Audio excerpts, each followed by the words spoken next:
grande parte disso que é chamado de comando vermelho, comando não sei o quê, na verdade são redes de segurança, são redes de seguro.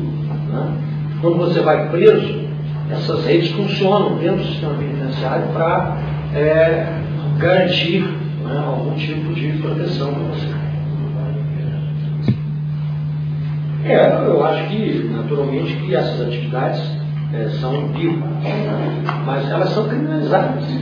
Elas são criminalizadas. Então, aí nós caímos na última questão, que é essa questão da ambiguidade. Bom, eu acho uma questão enorme, complexa, dificilmente vamos poder tratá-la aqui. Uma das principais contribuições nessa questão vem do professor Roberto Amaya, né, que tem pensado essa questão como uma complementariedade entre dois sistemas, um hierárquico e o outro individualista, igualitário.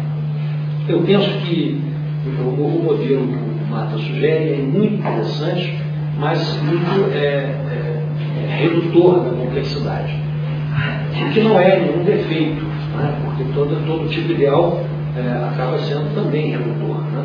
Mas eu acho que depois da contribuição do Mata é possível complexificar mais, né, a abordagem dele, numa direção que eu gostaria que fosse mais sociológica, e que incorporasse a questão das relações de poder na sociedade brasileira, que eu acho que acaba ficando um pouco de fora.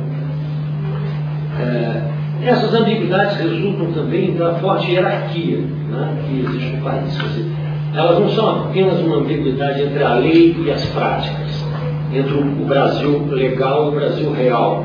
Elas estão presentes dentro do Brasil legal.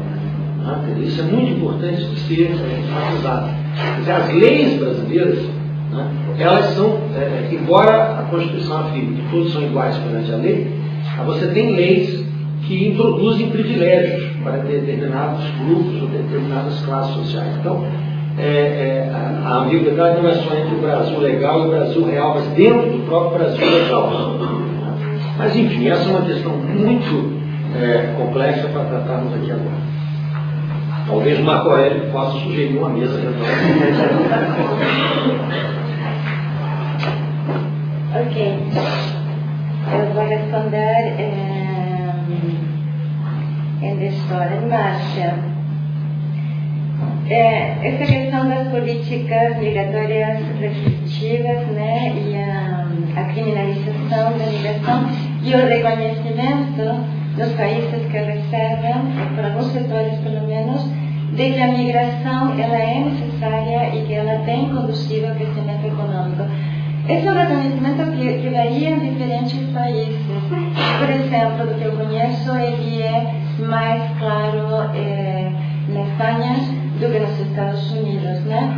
Agora, uma coisa é reconhecer que isso é necessário e obter crescimento e até lucros em escala magnífica de um trabalho que é precário, que é explorado, e outra coisa é garantir às pessoas o direito à cidadania com acesso a recursos e o custo que isso implica. Nesse sentido, é algo bastante hipócrita, a verdade é essa. E a questão que é muito difícil é a gente pensar como desde o Brasil ou de tantos outros países do Sul, que somos fornecedores dessa mão de obra, como poder pressionar, tá, em termos internacionais políticos para que isto seja alterado. Eu acho que essa é a única saída, sabendo inclusive que é bastante complicado, por exemplo, no caso dos países europeus. Nem todos têm a mesma posição, mas a realidade é que o fato de pertencer à comunidade tem obrigado, inclusive, a tomar medidas coletivas e restritivas. Isso é perceptível em todo o movimento de fluxo. Se eu for contar a diferença nas pesquisas, nos relatos dos não admitidos e deportados, em apenas o prazo de pouco mais de 12 meses, é muito impressionante. Quando foi feita a primeira pesquisa, França era um país de passagem que muitas pessoas escolhiam para se deslocar e chegar aos outros destinos e onde não eram maltratadas.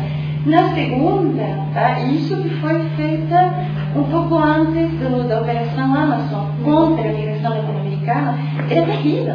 Os piores relatos de humilhações e tal eram na França, né, que certamente foi pressionada nessa questão de preservar espaço urgente. A questão colocada pelo Tadeu. Tadeu, a sua questão é realmente difícil. Eu sei que você tem uma certa elaboração sobre essas estruturas de longa duração. Eu não tenho essa elaboração. Realmente eu me centro mais em entender como, neste momento, as exposições nacionais e internacionais estão tendo efeitos nos movimentos migratórios e, particularmente, porque minha área de especialização no meu trabalho, mexendo de sexualidade, particularmente no que tem a ver com a indústria do sexo.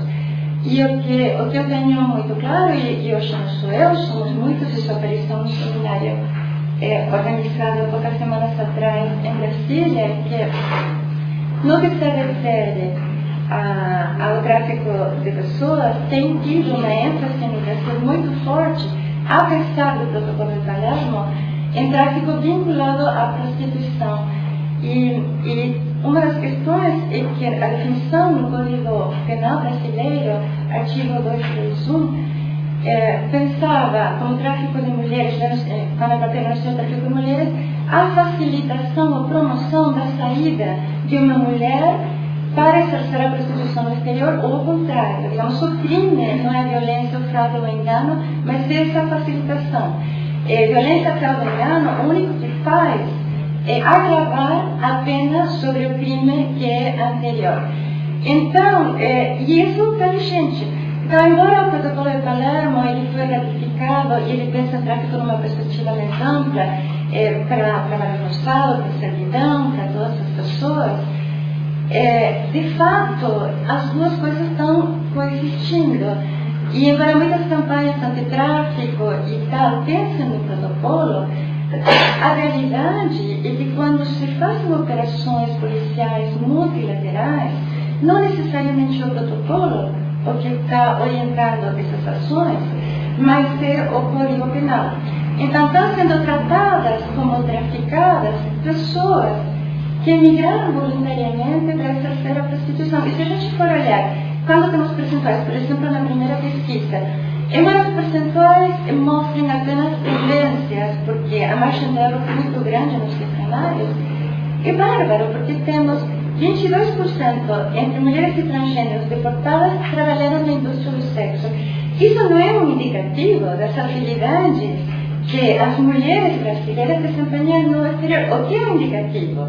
É de que os locais onde se exerce o trabalho sexual, eles são algo privilegiado de blitz. Por quê? Porque é muito mais difícil entrar de casa em casa vendo quem está trabalhando regularmente no trabalho doméstico, tá? E às vezes esses resultados se utilizam de maneira contrária. Olha que a exploração sexual faz com as brasileiras, então, mais campanha de tráfico.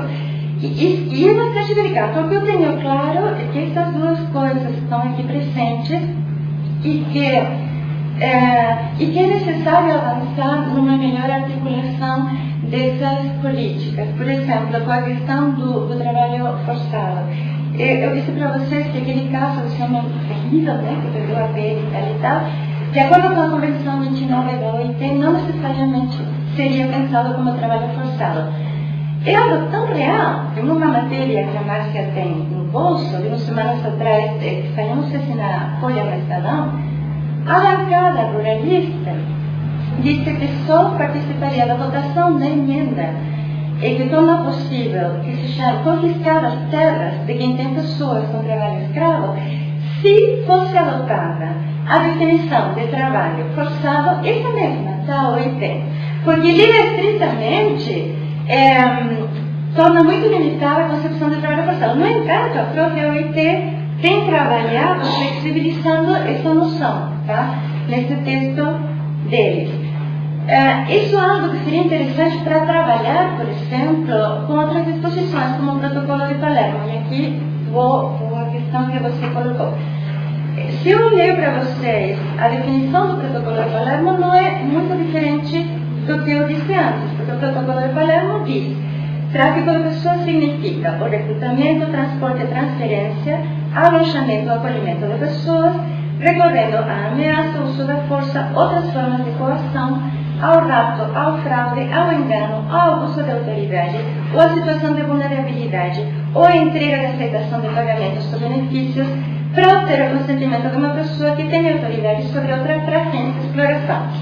Muito bem, aonde começa o problema? A exploração incluirá, no mínimo, a exploração da prostituição de outrem ou outras formas de exploração sexual, o trabalho de serviços forçados, escravatura ou práticas similares à escravatura, a servidão ou remoção de órgãos. E, no item D, vai dizer, o consentimento dado pela vítima de tráfico de pessoas, tendo em vista qualquer tipo de exploração descrita na linha A do presente artigo, será considerado irrelevante se tiver sido utilizado qualquer um dos meios referidos na outra linha, que quer dizer que o consentimento é relevante se a pessoa for enganada, raptada, etc, etc. Onde eu digo que tem um problema. Esse protocolo que foi recebido como um grande avanço nas discussões sobre tráfico, em certo modo o foi, porque a disposição anterior das Nações Unidas, de 1950, combatia com o tráfico de pessoas, a prostituição e o tráfico de mulheres para exploração sexual. Talvez aqui é muito mais amplo, inclui toda a categoria de pessoas, inclui outros serviços. Mas o problema que tem, e é um problema que tem a ver com as lutas, com os lobbies que participaram da formulação do tráfico, é que não se define o que é exploração da prostituição de outrem e outras formas de exploração sexual. Isso dá margem a muitas leituras diferentes, por isso que eu fiz a comparação. Se a gente olhar na leitura do trabalho forçado, tá? Como em qualquer outra atividade, vamos chegar a um resultado sobre quem está em situação de tráfico. Se a gente não pensa a prostituição como trabalho e pensa que a exploração sexual é apenas... O que pode ser? Pode ser um cliente, tá? Fazendo um programa como prostituta, pode ser lida como exploração. Pode ser uma mulher trabalhando em um estabelecimento e deixando um percentual, pode ser lida como exploração. E muitas vezes é, tá? Embora no protocolo não seja exatamente assim, o fato de não dar conteúdo a essas noções torna que seja possível.